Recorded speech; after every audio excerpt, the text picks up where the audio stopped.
Welcome to the Slop Farm. Enjoy the video. You already have Word open and the Google page loaded. Now act. Select the text or image in your document that should become the clickable link. Next, switch to the browser, copy the address bar contents with Ctrl+C or Command+C, and return to Word. You do this so the link target is exact and avoids broken or redirected addresses. Once done, right-click the selected text or image to reveal the link options. This starts the insertion process without extra setup steps. With your selection active, press Ctrl+K or Command+K to open the Insert Link dialog. This is faster than menu navigation.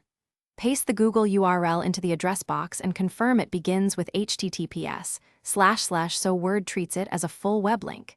If needed, change the display text to something concise, like Google search results, so your document reads cleanly.